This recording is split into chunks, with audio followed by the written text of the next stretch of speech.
Welcome to Passage to Profit. This is Richard Gerhardt from Gerhardt Law, founder of our intellectual property law firm. And we're here talking on Passage to Profit about ideas, inventions, entrepreneurism, and intellectual property.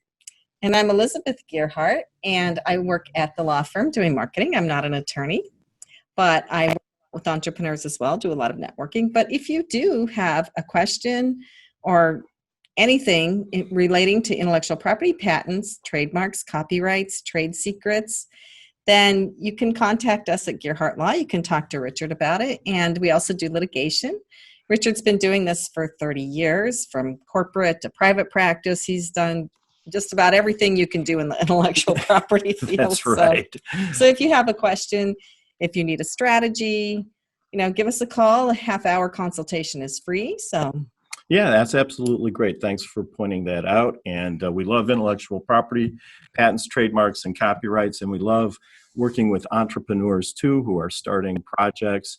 It's really a privilege to be part of the entrepreneurial process. So thank you very much for that. So this evening, our program, we have two executive spotlights. We have Alan Adamson, who's really an incredible guru when it comes to branding and marketing. And we have Mitch Beinhaker, who is a general legal attorney who's going to be talking about all the necessary things for startups when it comes to just general legal things like LLCs, contracts, that type of information.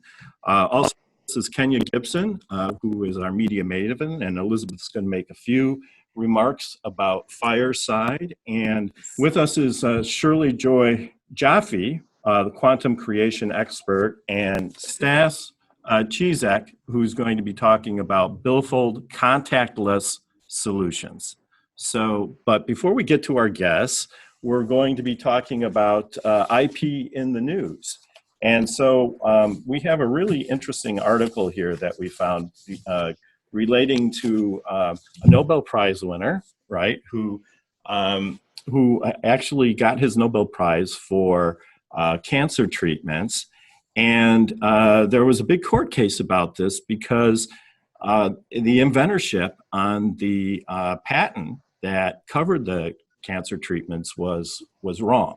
And so that's one of the things that you don't usually hear too much about when you're talking about intellectual property, is the importance of naming the right inventors. And so the owner of the patent was a Japanese-based company called Ono Pharmaceuticals, and they licensed the product to Bristol Myers Squibb.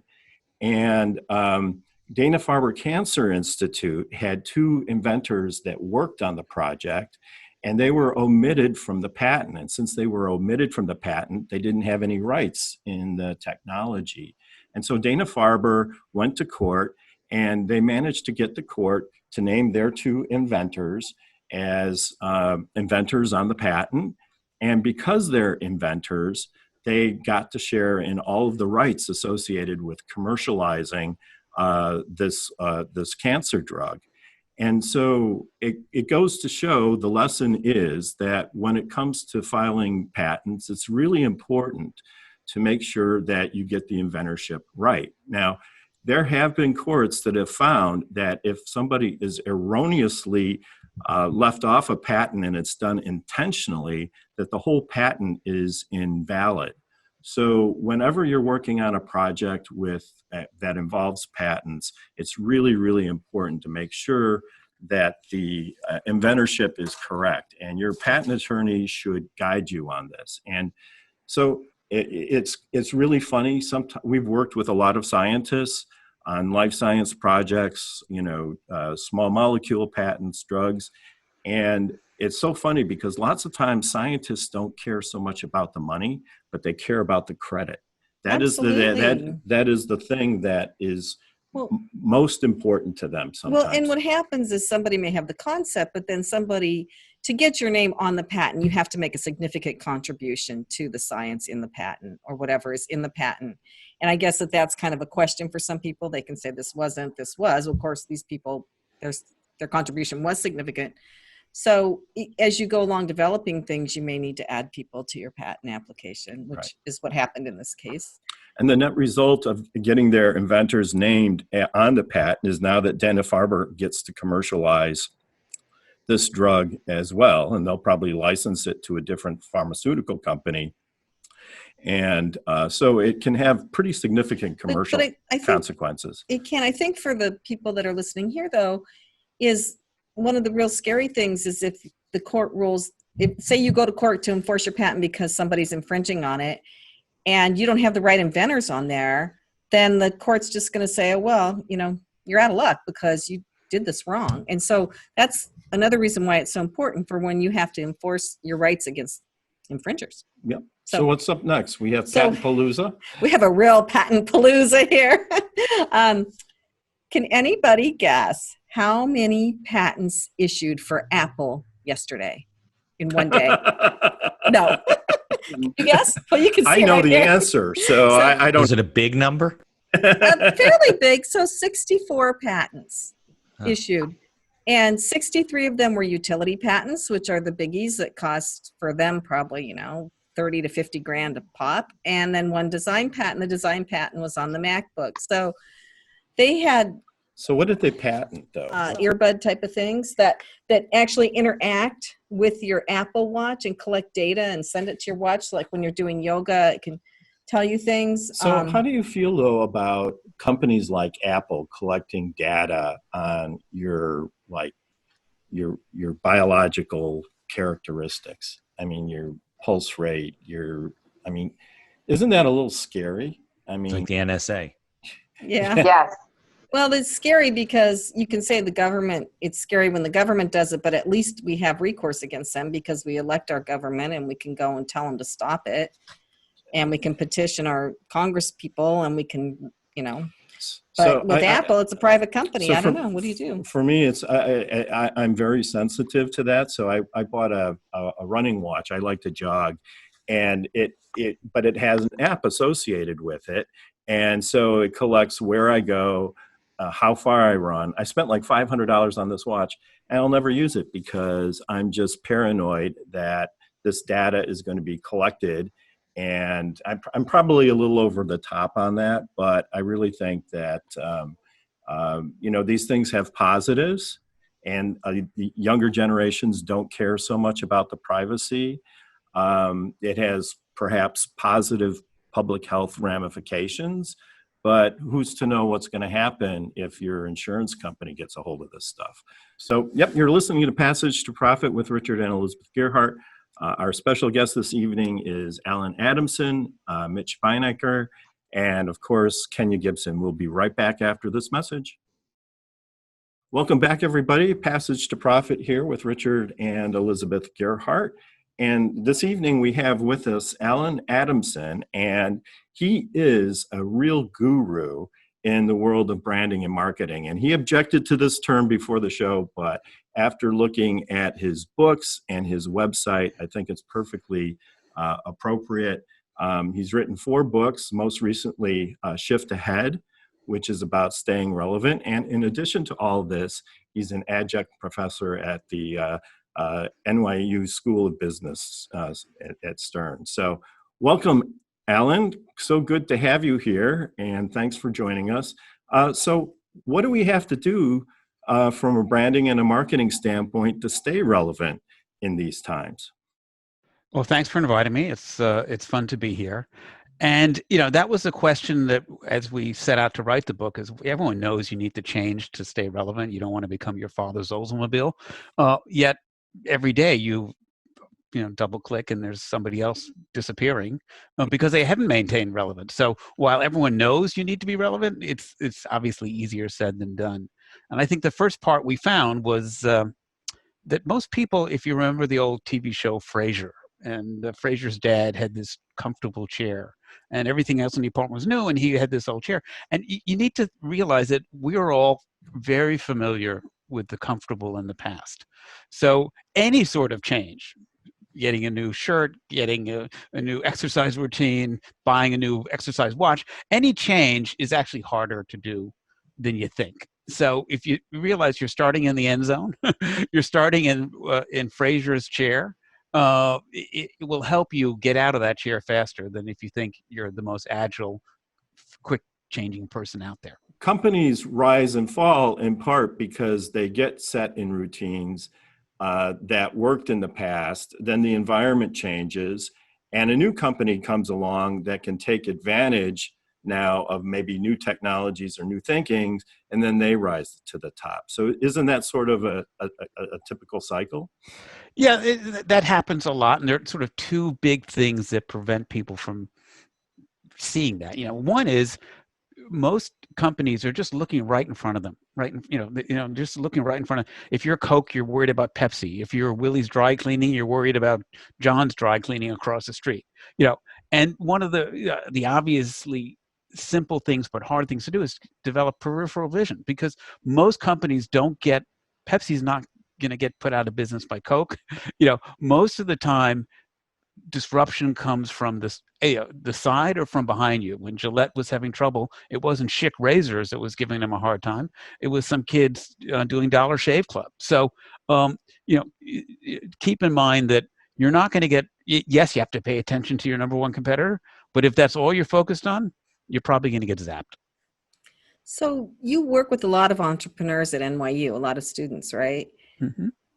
So what are you telling them right now? If somebody's starting a business right now, what's the most important thing to do first with their marketing? Well, there's sort of two things. One is that when you ask, when I was in brand management, and we would go to an ad agency and say, look, we want you to tell you about all the great things about Dove soap. And we'd have a whole page after page of why Dove soap was better than anything else. And we were all excited. And the creative director came to me and took the pages I had written and said, all right, these are all very interesting things, Alan, but I'm going to rip off the corner of the page here. And you've got this 1-inch corner. That's all you can tell people. What's the one thing that's most important to start your story? So for entrepreneurs, while their new product or new service may do lots of great things, getting to focus and getting to simple, because if you don't start simple and you hand somebody 20 pages and tell people why you're great, no one reads it, and no one can hear it, and no one can absorb it. So step one is to make sure you're focused and you've got the right way to start your story. You're not going to do the run-on sentence like a NyQuil commercial, the nighttime sniffling. Your product can do many things, your service. Pick one and focus on that. So, but how do you know what the right one is? So, I mean, if you have 4 and they're all equally balanced, and if you say one, you're going after one market, but you're not really sure what that market is. If you're going after another one, you're going after a different market, but you're not really sure. How do you figure that out? Yeah, there's no easy way, except that you need to try to rank them, because ultimately, if you do everything, no one will believe you do everything well. If you're in a law firm, you say, "Oh, we can handle your parking tickets. We can, we do it." Yes, you probably can, but to some extent, you need to, like in any profession, you need to figure out what are you great at and start there, not what you can also do once you're in the door. That sounds like great advice. So, what got you interested in marketing and branding in the first place? Yeah, I went to school and I thought I was going to be a filmmaker. And to my surprise, when I graduated, um, uh, Hollywood didn't call, Spielberg didn't call, and I realized as I was doing lots of films in school, Hey, but yeah, if I doing lots of it was that the people I was up against were equally or more talented than me, but they would spend weekends and all the time. They were completely engrossed in film, and I liked it, but I liked other things. And so I went to business school after, and then I decided to make smaller films, and I joined an ad agency. And that's how I got into it. I don't think many people grow up and say, I'm gonna be in the branding marketing business. It was an interesting way to apply creativity, because lots of business problems, as not in your field so much, are not solved in a linear fashion. You just can't look up and say, here's the right recipe for this and just follow these 3 steps. Lots of business challenges are non-linear, and you need to think out of the box, if you would, to solve them. You can't just say, well, here, follow these 4 steps and call me in the morning. Well, talk about out of the box. So we started this show because Kenya came to us with this idea. This show is Kenya's idea. And Kenya's a marketing genius in my mind. So Kenya, did you have a question or Thank anything you. to say to Alan? Oh, well, thank you first of all for those kind regards. So it was our idea. Our idea. It wasn't just my idea. And I will say just Richard's idea. My question for Alan is, what would you say is a good way for brands to break through the clutter in advertising? I feel like there's a million different products in the market, especially now with COVID. And I feel like a lot of advertisers are pivoting their messaging and, taking it in other directions. What would be some tips that you can give to brands out there to kind of break through the clutter and make themselves stand out? Well, that's the $1 million question. It's really easier said than done. I'll answer that by saying that typically, if you're looking and doing what everyone else is doing, if you're following the crowd, it's a good hint that that may not allow you to break through. While it may be logical to do that. So if everyone is doing Instagram ads, don't jump on that bandwagon right away. Think, well, all right, are there other channels that people are ignoring now that might not be relevant? And I'll go back to what I was saying before. Ultimately, people are going to remember great execution. So when I went to the ad agency as a client, and the creative director pulled off the corner of the page and said, just give me one thing. If you look at the best communications, the best advertising, you instantly you realize it's a simple idea. Look at the Geico commercials. Um, you know, the idea is 15 seconds will save you 15%. And if you have something as simple as that, you can do great creative. You can break through.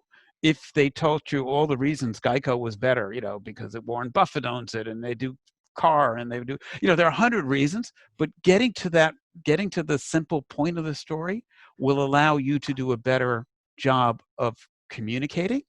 And if you can communicate it better, you're going to break through better. If you try to fit an elephant through a mouse hole, which most people try to do, you'll end up with nothing. One thing I find hard to communicate is and we've had clients with this issue too, if you truly have something breakthrough that's new, a product, an idea, like I see Shirley nodding because hers is really different, then it's hard to boil that down to one sentence and to get people to get it, like because they've never seen it before. What would you do with something like that? Yeah, like anything else, everyone thinks overnight success happens overnight, and it takes a lot of time. Especially the newer the concept, the harder it is, because people are not even have what we call a frame of reference. They don't even know what shelf to put it on in their head if it's totally new, or they're phenomenally skeptical if they say, this will make you, Alan, you'll be able to run a mile 40% faster. Yeah, maybe not.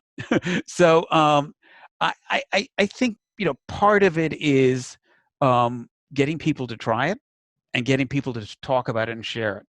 Because in today's world, word of mouth has become back to what it was. In the olden days, people would go to their backyard fence and ask their neighbor, what do you recommend in a toothpaste or, to kill the weeds in the yard? And then we went through a whole period of you just sitting on the couch and letting people tell you what's good. But I think we're back to, if other people are talking about it, I'm more interested in it than if, hi, I've invented a new way to do this and I'm being pitched on a media. We're so skeptical. All of us grew up in a world where so many messages hitting us. We've learned to tune out most of them, and we've learned to disregard most of them. So getting some people to use it and sampling it and getting people to start talking about it is probably a good way, the newer, the more different the concept. No, that's really great advice. I mean, just speaking personally, I feel so overwhelmed with all of the different social media tools, and there's, now we have like 1,500 cable TV channels. There's just, so much out there, and it's after a while you just sort of shut down to it because it's just more than right. There's phenomenal content overload. People are overwhelmed. If we remember before COVID, if you went to Times Square, thousands of messages, and that's what your head was like, no matter where you were. The phone was, the screens are popping, ads, and so if you don't realize you're in that world of super clutter, and just because you say it, And just because you write it, don't assume anyone's listening or can listen.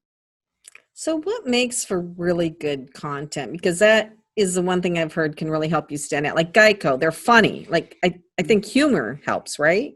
Right. And they can be funny because the message is so simple. If they had to spend 30 seconds telling you how to fill out an insurance form and all the liability issues, and so I still think getting to that simple thing, and humor sometimes works. The big challenge, and if you watch Super Bowl ads, you see this.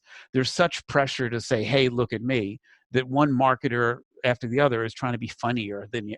And most of the ads you look back at, you'll say, "Well, I remember a funny sock ad, or the one with the dancing dogs," but it's unlikely you'll get from the dancing dogs to what product they were talking about, and it's unlikely you'll get to say, well, that's a better product. So while humor can be great, you have to make sure that the punchline of the joke is that your product is better, not that you should make a funny dancing dog video. It's so funny. I was gonna just make a comment about Super Bowl commercials. Like, I feel like they're so costly, and the recall there is so little at times. So I always wondered why, I get it. There's millions and millions of people watching, but if nobody remembers, then it's because kind there's of like, such what's the point? pressure to break through, and you have to be funny, yet you need to make sure you're funny and people connect the dots. You're funny because this beer tastes better. Mm-hmm. Well, part of the play too is that we can do a Super Bowl commercial. We can afford it, and successful. And you can't, right? Well, nobody remembers it. What's the point? Yeah. So how do you counsel entrepreneurs who are looking for their target market? What steps should they take? That's one of the obviously 101, but when I ask them, who do you want to sell it to? And they say everybody, that's not a good sign. Well, everyone wants to sell everything to everybody. If you can't get, more focus than that, while everyone could buy it, who's most likely to buy it? Who's going to be the easiest person? Who are going to be your first users? Because again, in a world of if you're trying to reach everybody, that's the worst possible challenge, because the market is so fragmented. Getting to everybody is impossible. So besides getting what your story is tight, getting to who are you talking to, and demographics don't help that much. I want to talk to people 18 to 45. All right, what does that mean? Because you could talk to 20 18-year-olds and you have 20 different types of 18-year-olds. So I'm a big believer in trying to personify and paint a picture of your first ideal customer. Tell me what she does, tell me where she lives, tell me what she watches, tell me who she is, and then we can get to a conversation as now what sort of message will resonate with her. That's great. So unfortunately, we have to stop for a commercial break, but we'll be right back on Passage to Profit after this. Welcome back, listeners. You are listening to Passage to Profit, the Inventor Show on WOR 710, the voice of New York. We just finished a very interesting discussion with Alan Adamson, who is a marketing pro. And we have many more. Yeah, we have many more interesting conversations coming up. If you've ever listened to this show, you know that we get some of the coolest new products and things that come on this show, and we have those today too. But before we get to the product section, the presenters, we want to talk to Mitch Beinhaker. So Mitch is in our entrepreneurial sphere here in northern New Jersey, and he's a business lawyer who deals with entrepreneurs. And I know you don't think you need a lawyer when you're starting a business, but you do. And there's a lot of things you need. And I had a conversation with Mitch, and I was just kind of blown away by oh yeah, people need this, they need that, they need that. So welcome, Mitch. Thanks for having me. What is one of the first things an entrepreneur needs when they're starting a business? Well, I think when it really depends on what stage you're at, right? If you're just in the concept phase, they probably need a non-disclosure agreement, maybe from Richard. So they don't share their idea and get it stolen. But if they're in the stage where they're starting to get set up, they want to form some sort of a company. They really shouldn't be operating as a sole proprietor these days. So they might want to form what's called a limited liability company or a corporation, as opposed to a partnership or something like that. And then start to put together the documents that they need to run their business, which is probably 80% of my practice, is creating the documents that, business owners need to run their operation, run their company. And so why would you want to have an LLC instead of just doing it in your own name without an LLC?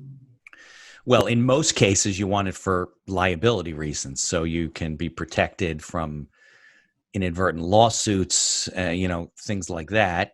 You want to make sure you follow the proper formalities, so you don't set up an LLC and put all the money in your personal bank account, because that'll be the equivalent to not having an LLC.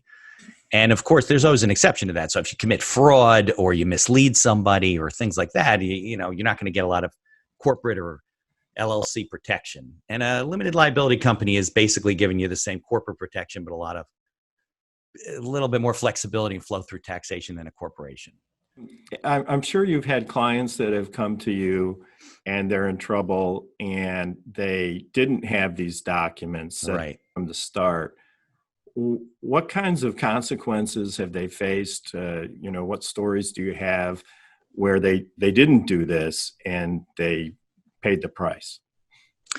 Well, I think, and I'll speak generically because of attorney-client privilege, Obviously. of course, but a lot of times people treat law, like Elizabeth was saying, like the way we treat medicine in this country. Like we go to lawyers when we need help to solve a problem or fix something that's kind of gone awry. That's not always true. In your area of the law, people are often going to you because they're looking to protect something that they've started to create. But in general, I find that a lot of times what happens is people start doing whatever it is they're doing, and they may have a partner and they've shaken hands and they haven't put anything in writing.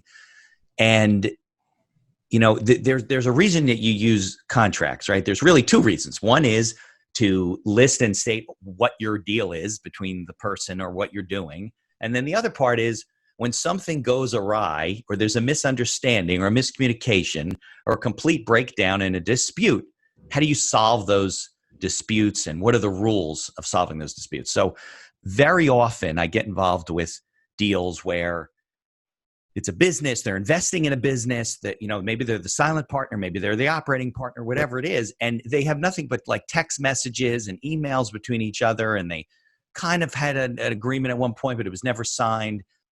And, the sky's the limit as to what can happen in a case like that when it comes to he said, she said, and things that will not be excluded from the four corners of a written document that you've signed. Like, you'll say, well, Richard, didn't we have that conversation on the phone 2 weeks ago where you said we would do this and this and this? You have nothing in writing. So it's just, a free for all. And that happens constantly. I constantly get involved in situations like that. It makes me think of something that's happening and trending in pop culture. I'm sure everyone has seen the whole Will Smith and Jada Pinkett Smith debacle that was all going on this past week. And I think about their brand and I think about their platform and their business and how, what we learned from this as far as them not having any sort of NDA in place or any kind of disclosure agreement, and how that could have prevented a lot of what's been happening and trending going on in the past week with their whole, I don't even know what do you want to call it.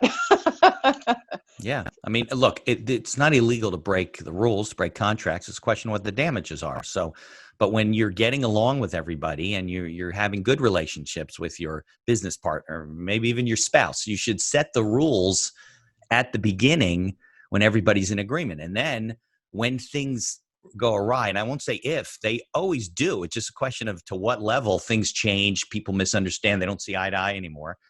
Then you have it, you'll come out as less, as unscathed as you possibly can. I'm not saying you're not going to get beat up during the process, but at least if there's mechanisms in place, you can have that support, like Kenya was saying. Well, we found contracts to be pretty tricky. I mean, not the ones that Richard writes, but we've had construction done. And you think that you have everything covered, and they always find a way. Well, that's the art of lawyering, right? But let me ask you this. Yeah. Lots of times people are in a business relationship and they're very enthusiastic and excited to be working together in this partnership. And they feel like friends. They feel like they can trust each other. And, Sure. we can work it out. Whatever happens, we'll figure this out and we can work it out. And then somebody says contract, and then all of a sudden the mood changes because now it's like, well, don't you trust me? And so a lot of people, and a lot of people may not want to really directly confront those issues, even though Right. it is better in the long run because they think it'll put a damper on their working relationship. So Right. how do you convince people who are in that mode to set down their thoughts without, dampening the spirit of the relationship? Right. Well, I can tell them scary stories, certainly, about other situations I've had to bail people out of. But I think that is, if you're getting along and everything's great, then there should be no reason why you both don't want to put things in writing, right? Because something could happen to my partner physically, some mental incapacity or something where they can no longer make decisions, or they lost their memory, or whatever it happens to be. And somebody else now steps in on their behalf, whether it's a spouse or another person or whatever. So I think it's just, and maybe this goes for marriage too. We make emotional decisions, right? We want to do the things that make us feel good and we're all excited about it. You can put agreements in place, and you need them for other reasons anyway, dealing with banks, dealing with lenders, dealing with other people, without, ruining the relationship or dampening the mood or whatever. I don't know. Take a bottle of wine out when you're doing it, but list the rules that you guys want to follow. Who can do what? Who can bind the company? When do we have to agree on things together? When do we not? I mean, those are the kind of things that people who do care about each other and do like working together should be doing. It's almost contrary to the decision making that people make. It's backwards. Like, you would want to do that. And if you're working with somebody, by the way, and I'll make this real quick, and you think that you should have an agreement, and you bring it up to the person, you say, we really should have put this in writing. They say, what's the matter? You don't trust me? I think that's a red flag, in my opinion. Why wouldn't this person want to sign an agreement with you if you're both on the same page and happy? I agree. So Alan, you have partners. Do you have any comments on this? Yeah, I 100% agree. It's tied to the entrepreneurial thing. The best successes are never about, I have a good idea for a business. The best successes are the businesses that execute it really well. And if you watch, lots of entrepreneurs, the biggest challenge they have is once they start getting some momentum, all of a sudden the partners start pulling apart, and they spend more of their time in friction as opposed to an alignment, and it only gets worse. So Yep. if you don't get it sorted out, well, there's no money on the table. Once money starts coming in, and it never comes in as fast and soon as and much as you want, it's going to create problems. Yeah. And I would add even having a business plan in there, which maybe you need before you need your LLC, but study after study after study after podcast guest, after all the people that I interview, one of the top 2 or 3 reasons businesses fail, large corporations or small, is they don't have a roadmap to follow. They're driving a car with a blindfold, nowhere to go. And that it all fits together. But when you try and do it, like Alan said, on a handshake, and you're excited, we're going, and you don't take a step back to put logic on the table and say, let's do this right, you run into trouble. Like, nobody would start an invention and not protect it with at least some sort of preliminary patent application, or, putting a TM by your name. If you don't file it federally, at least you're claiming something. But people do it, right? I mean, so, we just try and get the good word out there, and hopefully 80% of the people won't listen, but that's.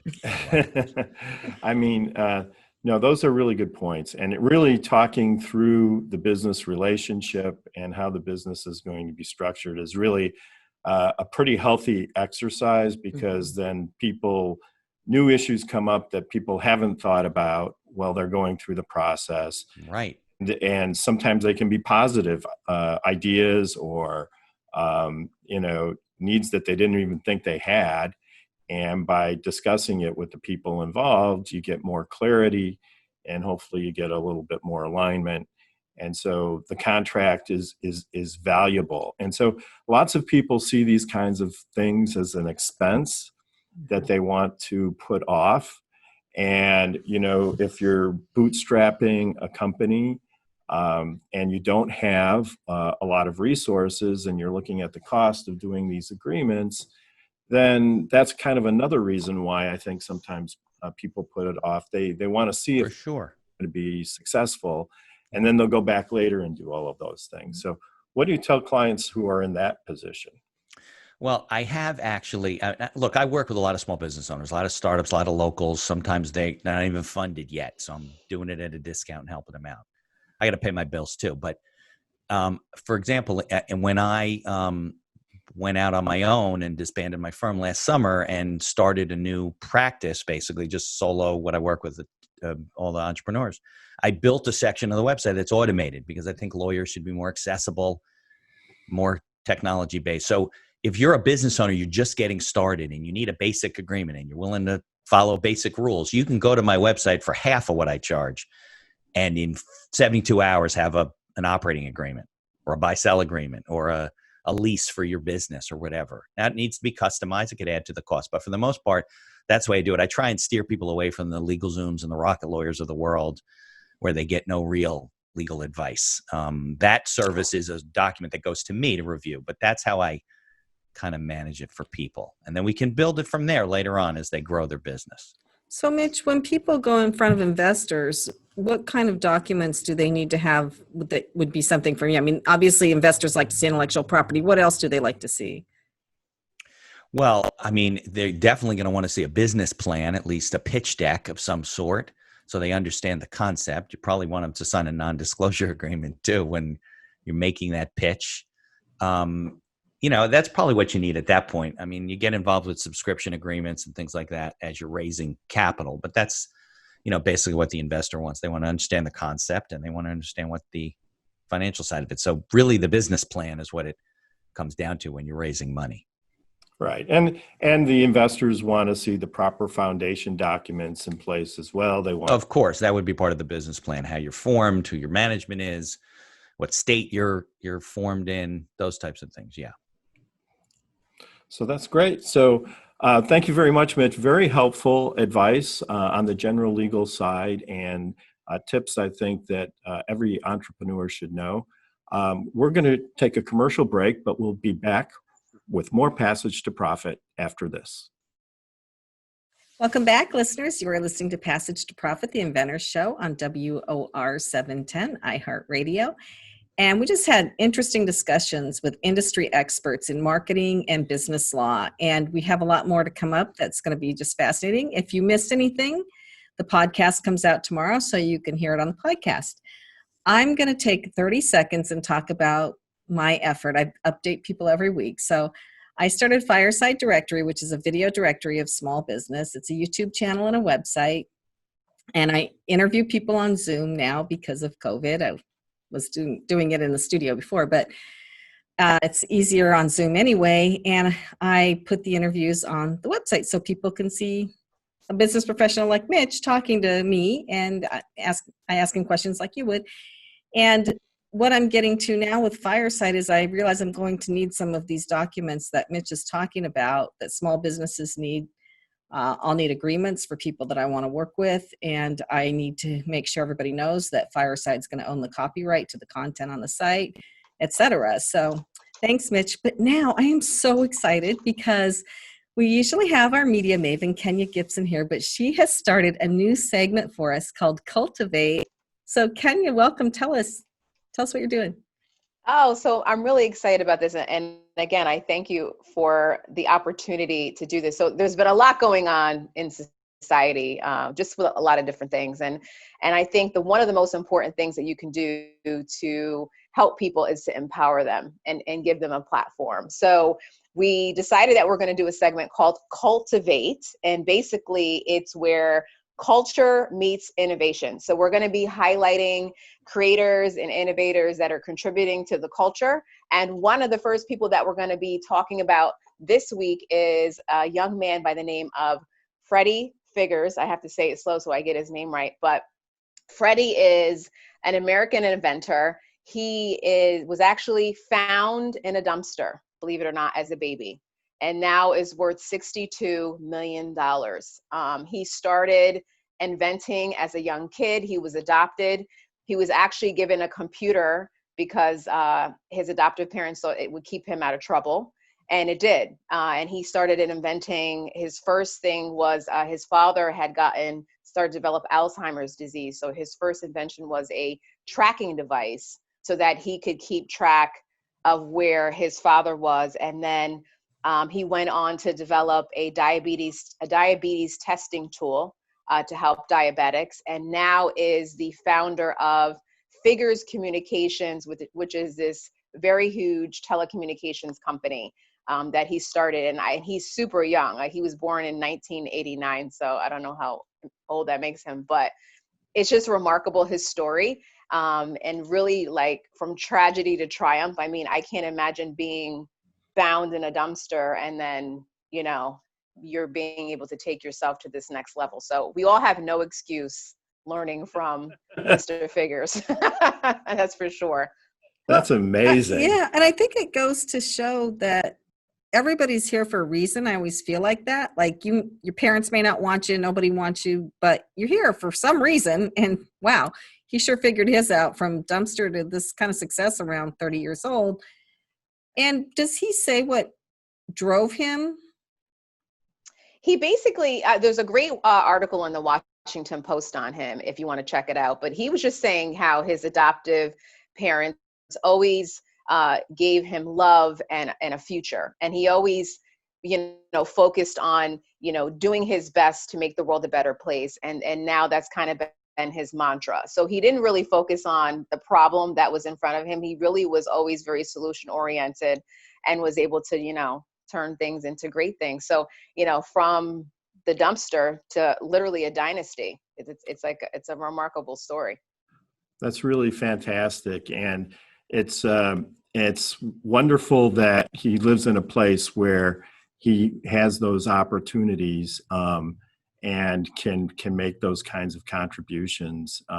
He's also, like you mentioned before, I think he's a patent holder. He's the author on a number of patents as well, right? Yes, he is. And he also has a foundation that he's put together to pay it forward and help others.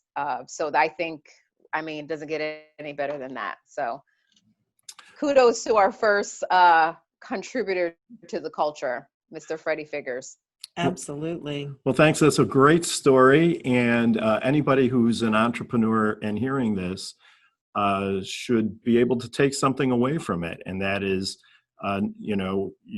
there's always a path forward, no matter where you start. You might not hit a $62 million communications company, but you can definitely make your life better for yourself and for the people that you interact with. When I hear somebody that's created a $62 million communications company, I think about all the value that they're adding to so many people. And usually entrepreneurs, especially, very rich entrepreneurs, actually contribute more in value than their net worth. So you think, for example, about Bill Gates. He revolutionized the way we do business, the way we live. Yeah, he's a billionaire, but you think of the trillions of dollars that he contributed to society. So I really have a lot of admiration and respect for people who can find ways to do that. It's really inspirational. Without further ado, all the way from London, England, yay, is Shirley Jaffe. Hi, Shirley. So you are a quantum creation expert. Tell us what that is. I'll start with a question for you, actually. Do you believe that you can receive money without doing anything? Well, after my session with you, yes. So I definitely do. It all comes into where your beliefs are, where your limitations are. And when you adjust your energetic muscle to attract what you need to attract, and you look at where there are the rules that are holding you actually in place. So you were talking about thinking about out of the box and out of the rules. That's exactly what I help my clients do. So I work with the visionaries, the cutting edge people who kind of look at the system, look at where they are, and they would like to make things better. And they're looking at, well, this doesn't work quite right. So how do we just shatter this and create greater?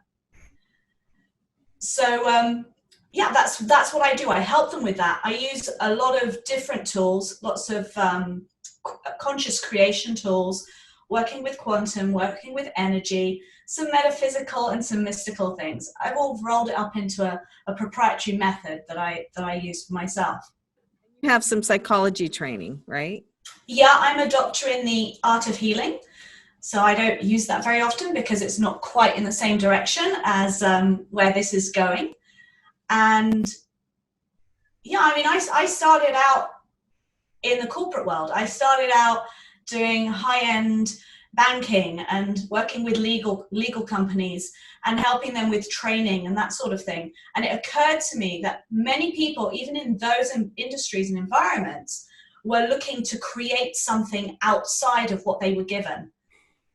How do you help people find the spiritual connection that they need to find in order to make these connections and find this energy? So first of all, I always start with where they are. Some people believe in all sorts of different things. So some people believe in spirit, some people believe in God, some people believe in the universe, some people don't believe in just the science of it. So we start there.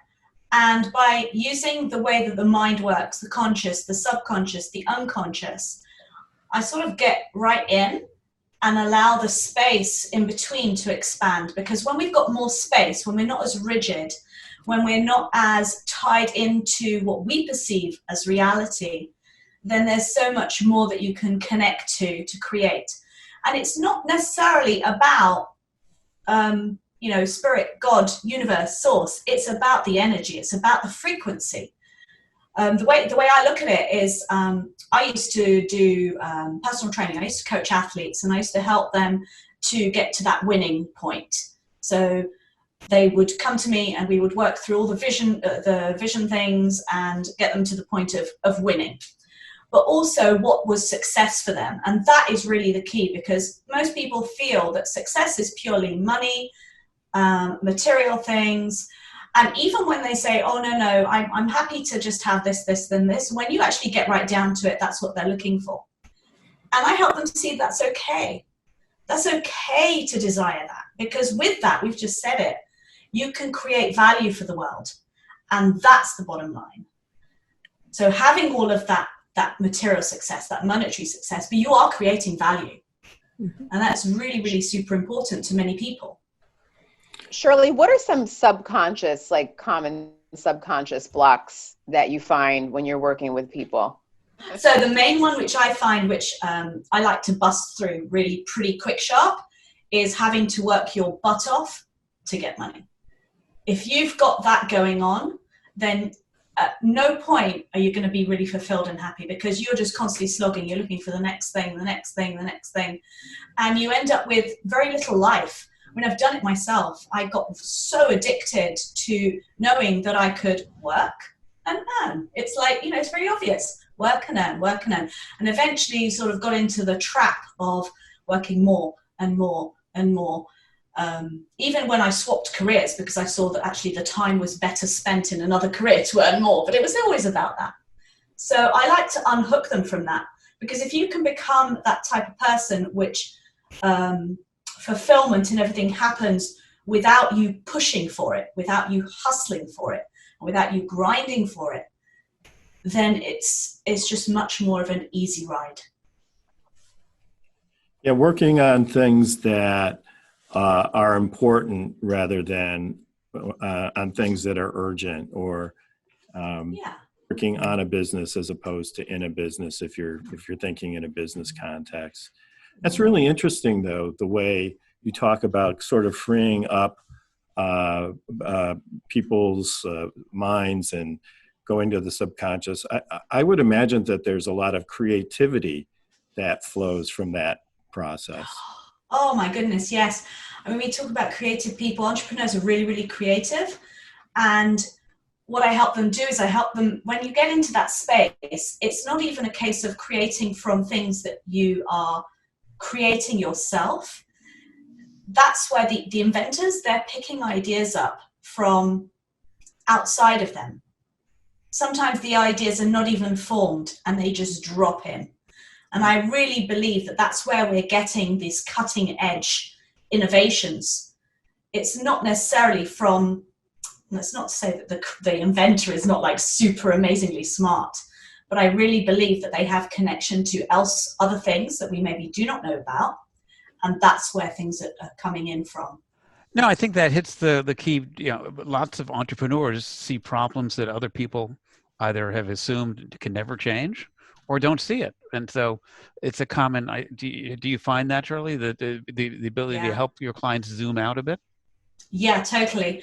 I have many clients who are actually product inventors, and they just blow my mind because they come in and go, oh, well, you know, that's an issue and we can sort that. And I'm thinking, I would never have even considered that to be an issue.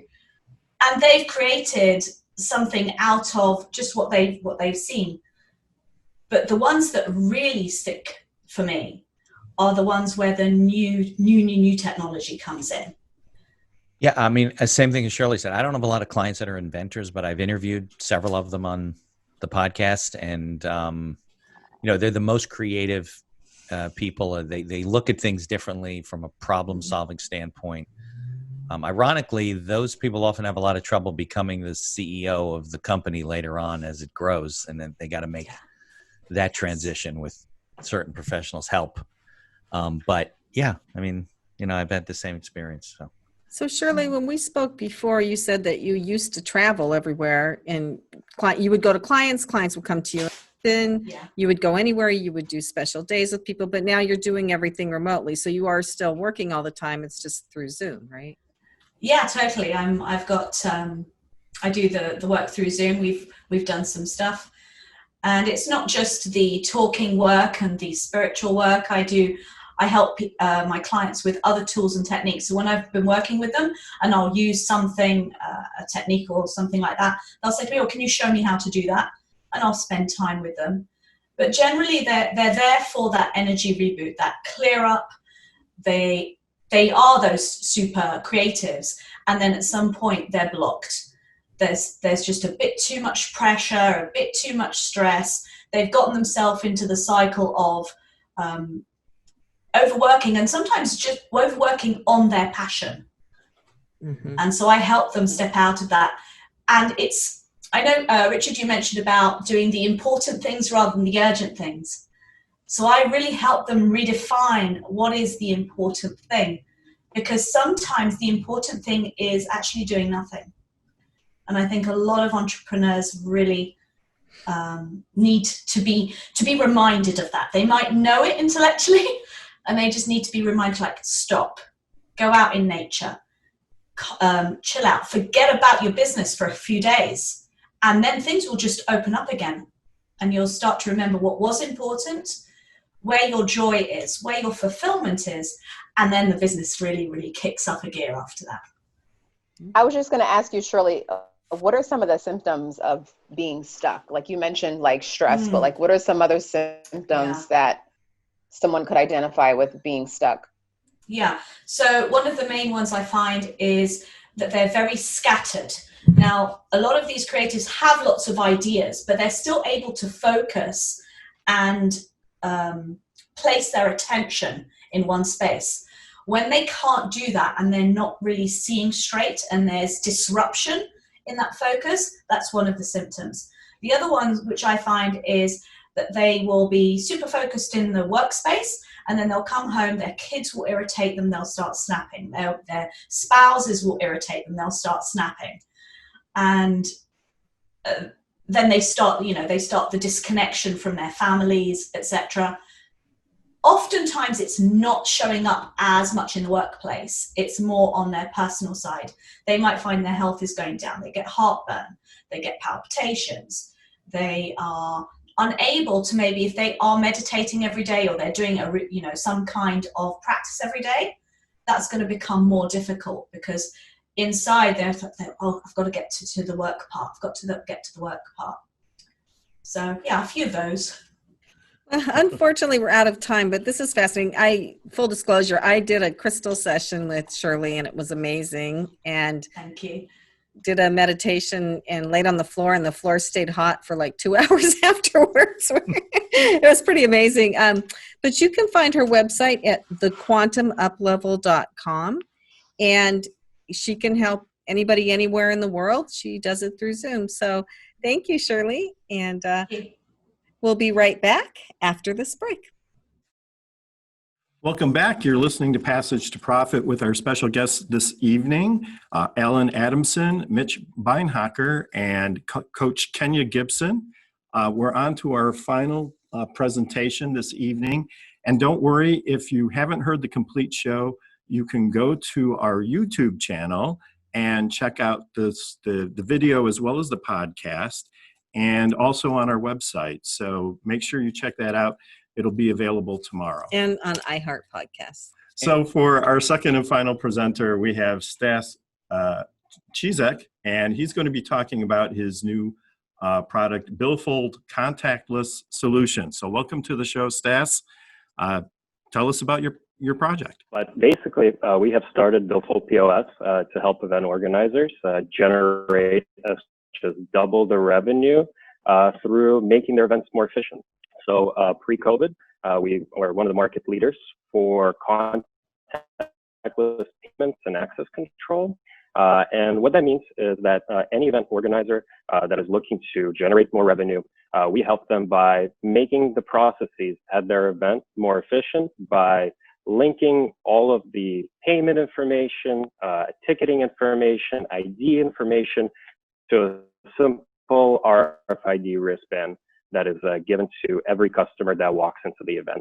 So, and then by using that RFID wristband, they can get access to different areas at the event, and as well as it becomes their form of payment, so they can easily swipe away and pay for drinks, merchandise, food.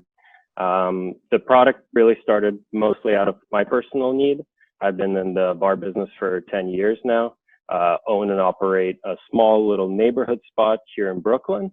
And then also, me and my business partner have grown our catering business to service events. And people got started because we really needed a way to transact quickly when we were dealing with such a high volume of customers coming through an event. And the way that we came to, coming up with this product is that we realized that by standardizing the form of payment and putting it on every customer's wrist, we could save ourselves 30 seconds on every transaction, and multiply that by thousands and thousands of people, adds up to a lot of time, which ultimately adds up to a lot of money. So all of our clients see 20% at minimum increase in per person spends, and then really on average, we are around 40% for all of our clients. So a lot of benefits. And our product has become even more relevant with the current situation, because even though we were developing for efficiency, we also developed for very little contact. So now a lot of event organizers, as they're looking to reopen in 2021 or maybe end of 2020, are coming to us with a different problem. They're coming to us with the problem that we're all dealing with. How do we, do all the things that we used to do, but minimize contact between employees and attendees. And this is where our product became even more relevant. And now we're speaking to some of the biggest players in the industry, just because to them this problem has become even more real. So you're like the Apple Pay for events. Basically, yes. So right. Really helps a lot when you're doing anything longer than a few hours. A lot of our clients are doing it for many days. Yeah, I feel like I used your product once before. I was at an event. It was actually in Brooklyn. I got a wristband. I think I had to hook like my credit card up to it, and then I was just able to go from, section to section and just wave my wrist, and it was pretty quick, like you said. And now with everybody being kind of leery with COVID, I could see how that would be important for sure. Definitely are in all the venues here in Brooklyn, and then we do a lot of events and festivals across the U.S., Mexico, and Costa Rica. So, have you thought about expanding into grocery stores and places like that with this? I mean, I would love to just go to Stop and Shop and just wave my arm, and because now I stick my credit card in and it goes in the machine where everybody else is, and I have to poke with my finger, and it's like, ew. Yeah, I mean, like Alan very well said earlier today, you can't be a solution for everyone and everything. And I think kind of riffing off of what he said earlier, I wanted to kind of deliver our most concise speech in terms of what the product does and can do. But to your point, it could be expanded into grocery stores, definitely. It could be expanded into a whole number of applications. But right now, we are choosing to focus on events and really use this downtime to do all the wanted upgrades that we haven't been able to do for the past 4 years because we've been just too busy to get to it.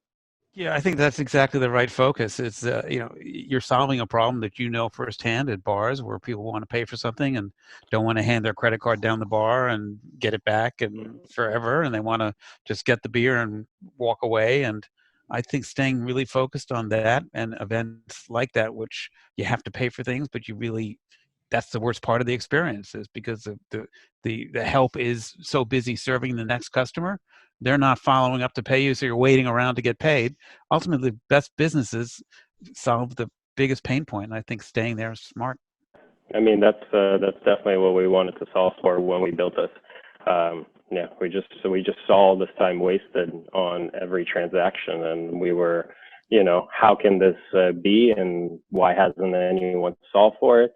And there are other products in the market, so I wouldn't say that we are unique. But what makes us unique is really the fact that we come from the space, so we built everything with very much the operator in mind. We were our first client. We obviously tested on ourselves many, many times. So for us, it was, again, like I said, solving that little thing, which is saving time. How do we save time on a simple transaction? And really, it comes down to just standardizing. And once things are standardized, that's what makes it also easy. It's not when the customer walks up to you and one guy hands you his phone, another guy hands you a card, and the third guy hands you cash.